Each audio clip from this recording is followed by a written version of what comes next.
Doctor Sreevarma ஆயுள் தரும் ஆயுர்வேதா அறுவை சிகிச்சை இல்லா குணம் ஆயுள் கால நிவாரணம்.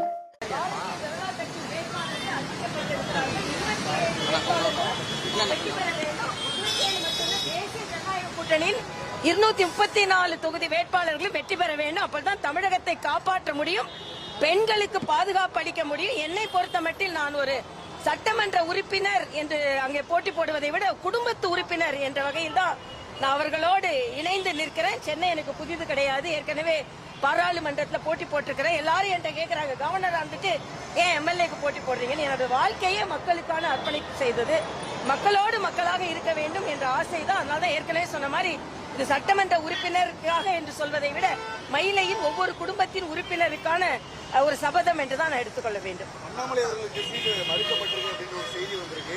இது உட்கட்சியிலேயே இல்ல ஆதரவாளர்களிடையே ஒரு அதிருப்தி ஏற்படுதுன்னு நினைக்கிறீங்களா?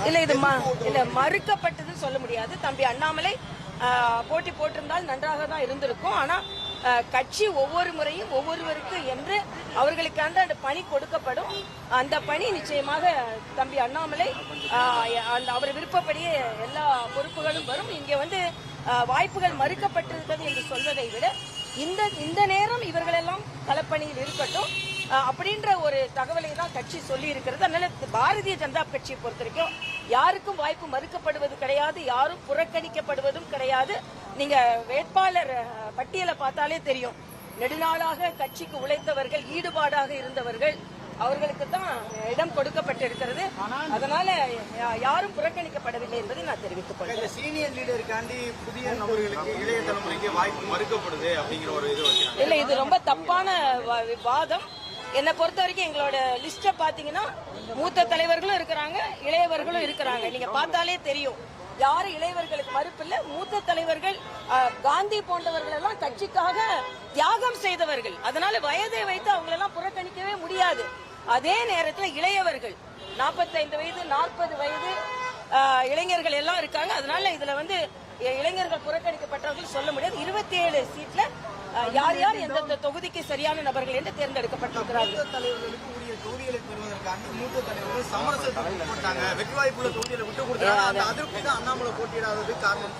அதெல்லாம் சொல்றாங்கன்னா எல்லாரும் சொல்றாங்க அப்படின்னு இல்ல, எல்லாருக்கும் மகிழ்ச்சியாக கட்சிக்காக எல்லோருமே பணியாற்றி கொண்டிருக்கிறார்கள். யாருக்கும் எதுவும் மறுக்கப்படவில்லை. பாராளுமன்ற தேர்தலில் சில பேருக்கு வாய்ப்பு கிடைத்திருக்கிறது. சட்டமன்றத்தில் இந்த பகுதியில் இவங்க போட்டி போட்டால் நல்லது என்று கட்சி முடிவு செய்கிறார்கள். கட்சியில 3 பேரோட பெயர் அனுப்பப்படுகிறது. அதுல இளைஞர்கள் இருக்கிறார்கள், பெண்கள் இருக்கிறார்கள். எல்லா 3 லிஸ்ட்லயுமே அந்த பகுதியில வாய்ப்புள்ளவர்கள் எல்லாருமே இருக்க. கட்சி தான் அந்த 3 பேர்ல ஒருத்தரை தேர்ந்தெடுக்குது. அதனால இந்த பாராபட்சம் என்பது எங்கேயுமே கிடையாது. மோடி அவர்கள் மயிலாப்பூர் தொகுதியில் பிரச்சாரம் பண்ணுவார்னு ஒரு பேச்சு அடிபட்டுச்சு.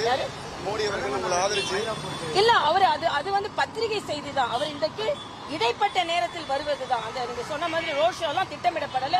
அது தவறான செய்தி. நாளைக்கு எல்லாரும் எங்களெல்லாம் பாக்குறாரு, நாங்க அவரோட வாழ்த்துக்களை பெறுவோம். இல்ல, அதெல்லாம் அவரோட திட்டம் இனிமேதான் தெரியும்.